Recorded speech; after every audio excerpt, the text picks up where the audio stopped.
Dear students, welcome to our ninth session of the complex number, जिसमें कि हम cover करने वाले हैं आर्ग्यूमेंट की properties of argument of complex numbers.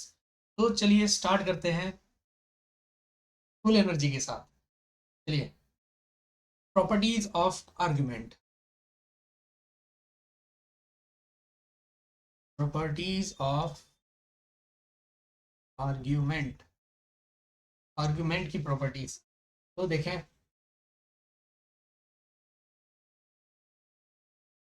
क्या होता है आर्गुमेंट। आर्गुमेंट हमने देखा था, angle made by a complex number with real real axis.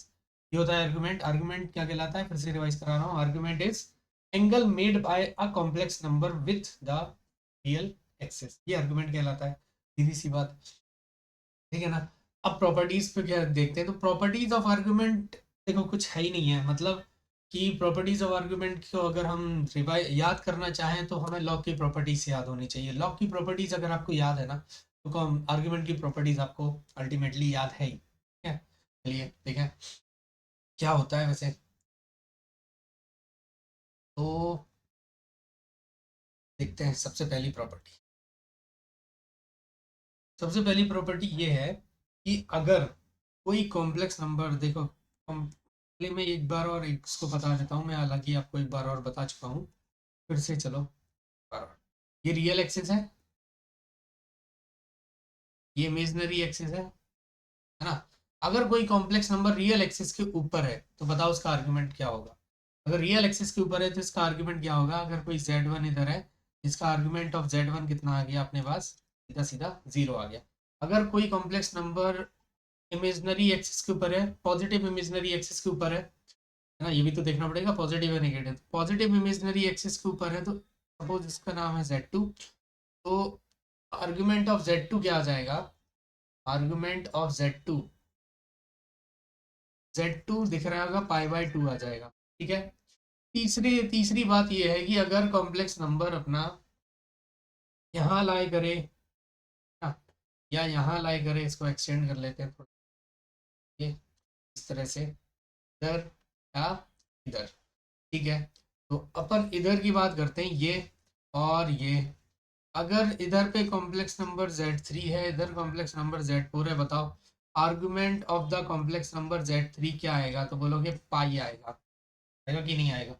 यहाँ से यहाँ पहुँच जाएंगे अपन, ठीक है। अगर बोल पूछा जाए argument of the complex number z4 बताओ क्या आएगा, तो z4 का क्या आएगा, माइनस पाई आएगा, मतलब सॉरी -π/2 आ जाएगा, ठीक है ना। इस तरह से argument of the complex number अगर रियल या इमेजिनरी एक्सिस के ऊपर है कॉम्प्लेक्स नंबर, पहचानना पड़ेगा हमें, और पहचानते ही अपना आर्गुमेंट निकल के सीधा सामने आ जाएगा, ठीक है। तो सबसे पहली बात तो ये हो गई, इस चीज को अच्छे से याद कर ले। अब आगे की बात करते हैं अपन। जो मैं बोल रहा था स्टार्टिंग में कि अगर कॉन्जुगेट आर्गुमेंट की प्रॉपर्टी याद करनी है तो आपको लॉग की प्रॉपर्टी याद होनी चाहिए, बस बात खत्म। देखो, आर्गुमेंट ऑफ z1 × z2 है, अगर इसको हम लिख सकते हैं argument of z1 × z2 which is equals to argument of z1 plus argument of z2, ये आ जाएगा। अब क्योंकि आर्गुमेंट मतलब अगर कहने की बात ये है कि ये कॉम्प्लेक्स नंबर रहा, ये इसका आर्ग्यूमेंट रहा थीटा, ये भी है ना, फिर ये भी तो वही एंगल है, फिर ये भी तो वही एंगल है, मतलब कितनी बार भी हो सकता है, तो इसमें हम इसलिए ऐड कर देते हैं 2m पाई, ठीक है। 2n पाई 2m पाई, जो भी आप समझे।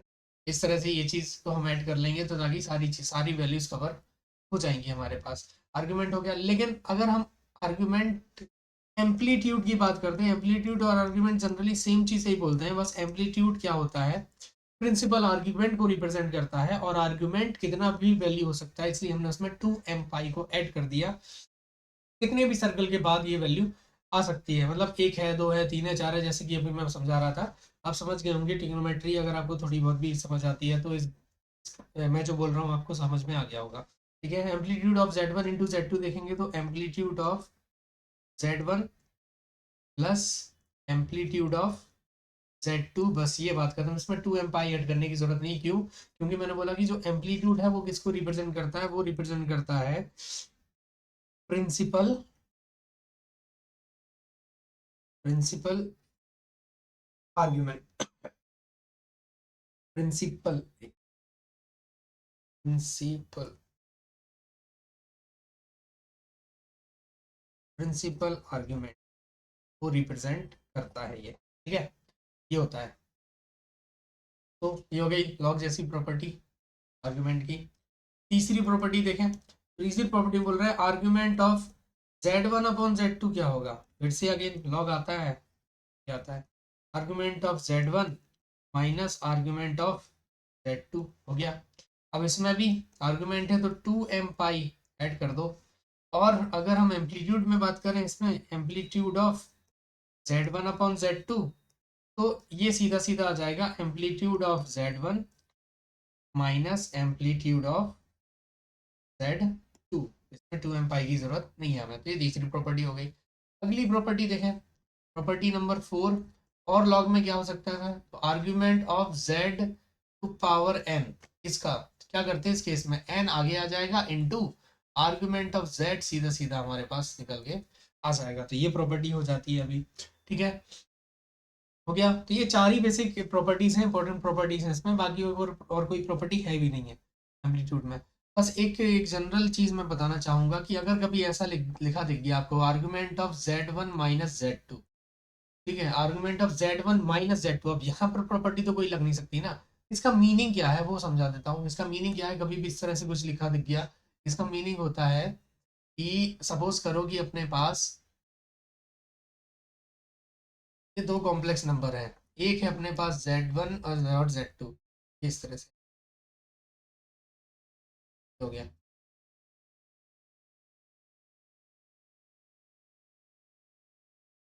ये इस तरह से, ये अपने पास हो गया z1 और ये हो गया z2। अब बोला जा रहा है कि z1 माइनस z2 का एंगल बताओ, तो हम ये क्या करेंगे, ये एक वेक्टर की तरह काम करेगा। तो इसको अगर बोल दूं z1 माइनस z2, ठीक है, ये z1 माइनस z2 है, तो इसको इधर पे शिफ्ट करा दूं तो भी कोई परेशानी नहीं है।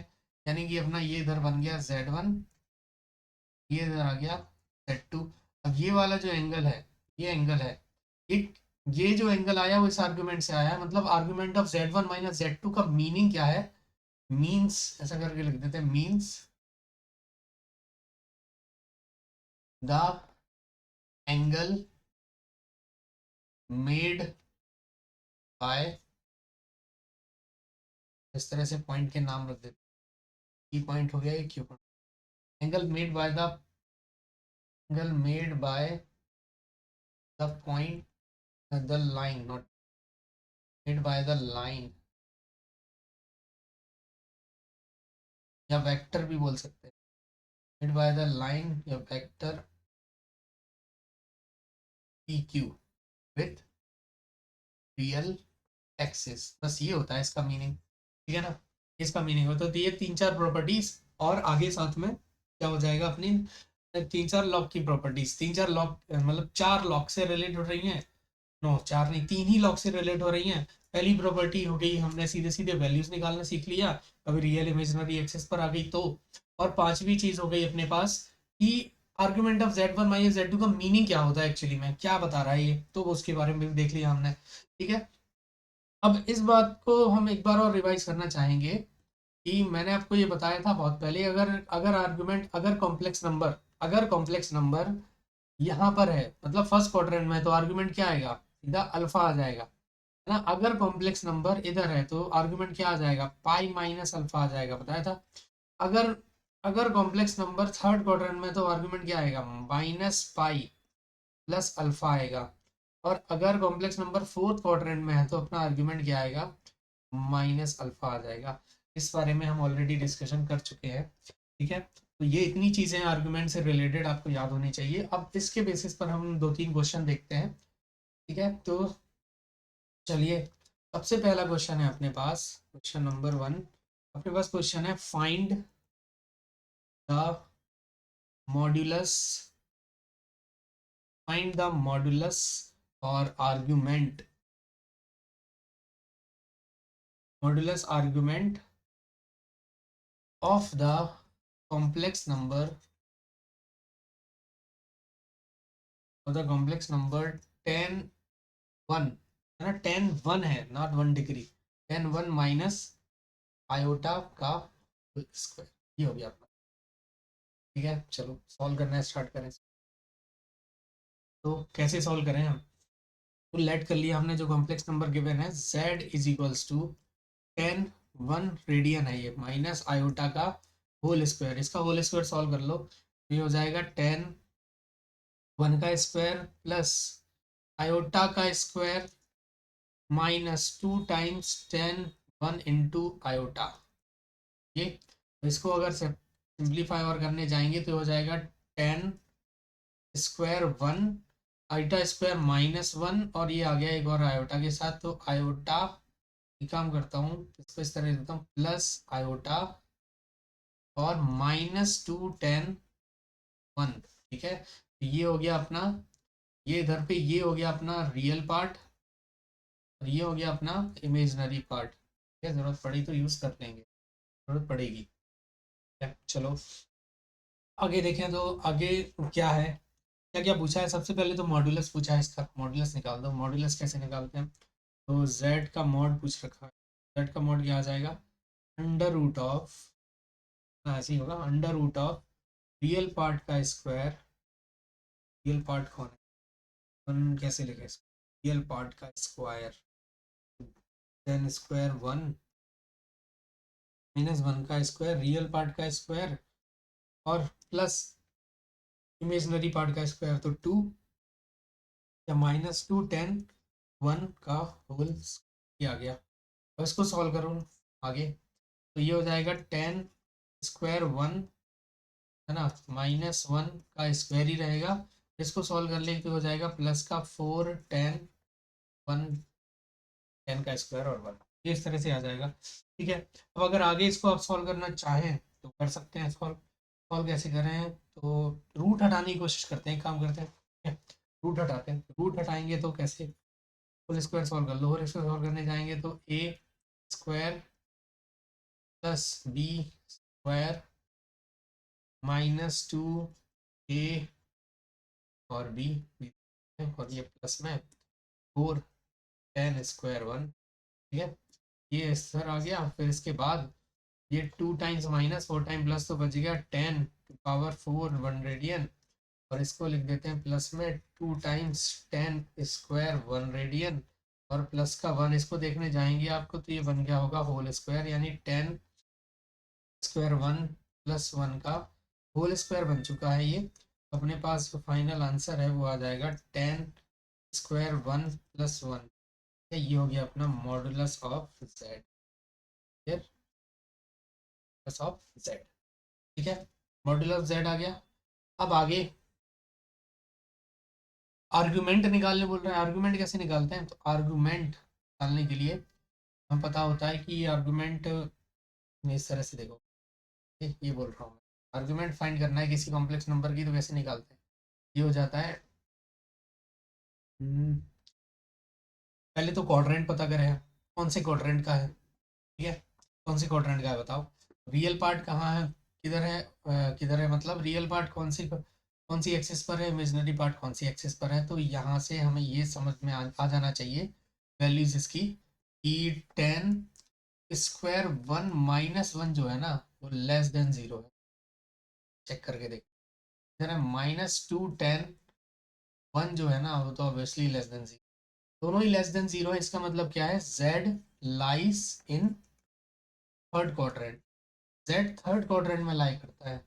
और अगर z थर्ड क्वाड्रेंट में लाई कर रहा है तो इसका आर्गुमेंट क्या होगा? इसका आर्गुमेंट किसके इक्वल होगा? पीछे वाला डायग्राम याद करो, होगा -पाई प्लस अल्फा। आर्गुमेंट निकाल देते हैं अपन। आर्गुमेंट निकालने के लिए बोला argument of z is equals to -pi plus alpha, और अल्फा क्या होगा? Tan inverse y upon x, y upon x का मॉड हो जाएगा -पाई प्लस 10 इनवर्स y की वैल्यू क्या है? y मतलब इमेजनरी, तो ये मॉड है तो 2 आ जाएगा सिर्फ, 2 10 1 अपॉन, और मॉड है तो 1 माइनस 10 स्क्वायर, ये आ जाएगा। और इसके बाद अपने पास -पाई प्लस 10 इनवर्स, ये वैल्यू बन गई, मतलब आइडेंटिटी बन गई, याद करो आइडेंटिटी बन गई अपने पास। टेन टू थीटा की, two tan theta upon one minus tan square theta is tan two theta, tan two theta होगा तो टेन और टू आ जाएगा, वन इंटू टू, और यहाँ से हो जाएगा माइनस पाई प्लस टेन और टेन कैंसिल, अपने पास बचेगा टू, तो आ गया टू माइनस पाई। ठीक है, क्लियर है? ये हो गया अपना argument of Z, argument of ऐसे। आई बात समझ में?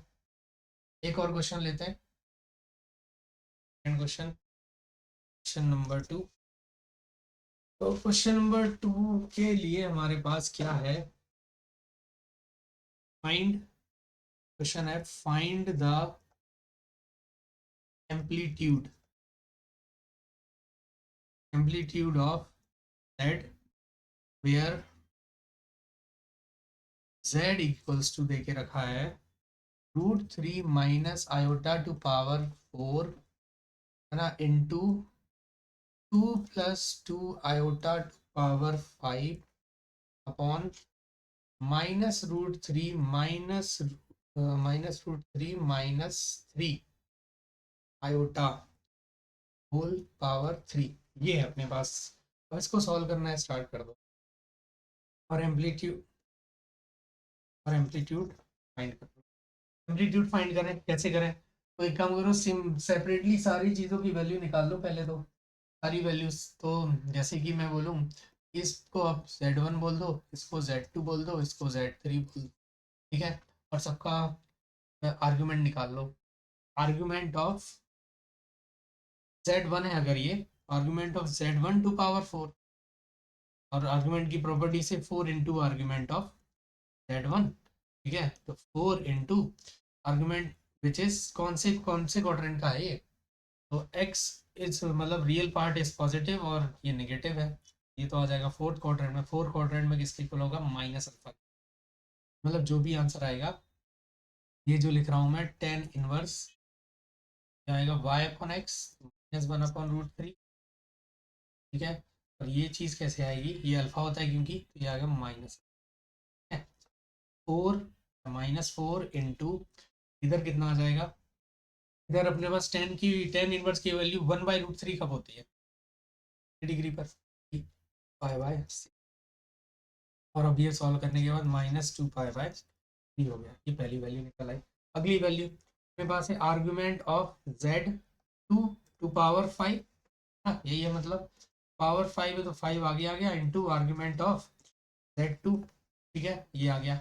अब फाइव इंटू, पहले तो ये आइडेंटिफाई कर लो कि ये कौन सा क्वाड्रेंट है, तो क्वाड्रेंट देखें हम, ये क्वाड्रेंट है अपना पहला क्वाड्रेंट, दोनों पॉजिटिव, दोनों पॉजिटिव, तो अल्फा ही आएगा direct, minus alpha plus alpha pi minus pi ऐसा कुछ भी नहीं है, तो आ गया वन अप नहीं, टू अपॉन टू, आ गया two upon two directly, five into two upon two is one, और टेन इनवर्स वन कब होता है, पाई बाय फोर पर, तो अगला मिल गया अपन को फाइव पाई बाय फोर, दूसरा वैल्यू मिल गया। तीसरा वैल्यू निकालो, तीसरा value argument of Z3 to the power three, तो ये आ जाएगा थ्री आर्ग्यूमेंट ऑफ कितना, आर्ग्यूमेंट ऑफ Z3, ठीक है।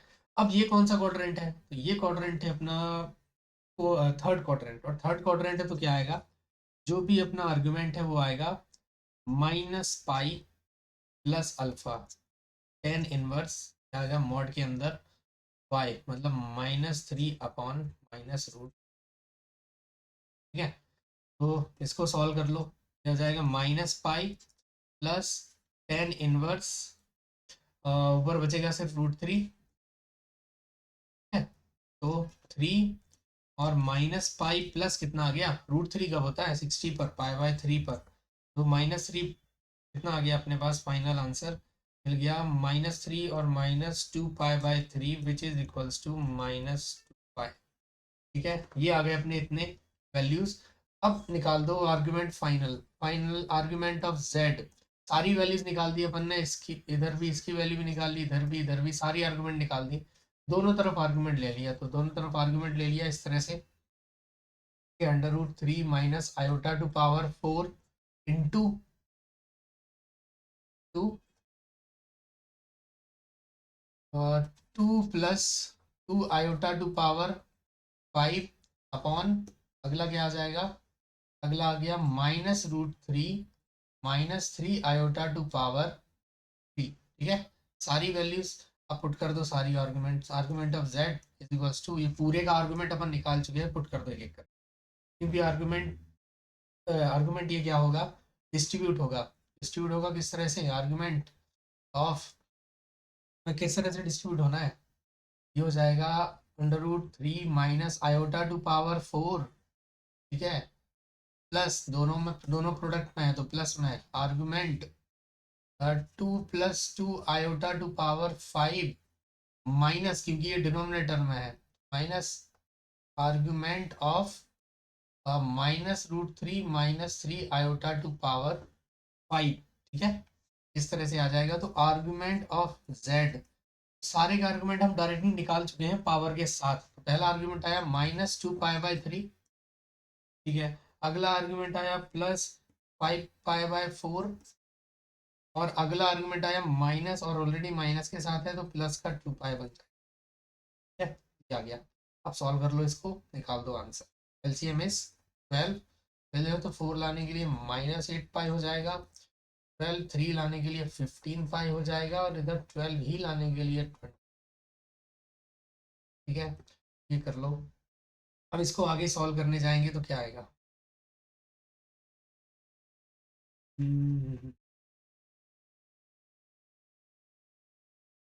सॉल्व करेंगे।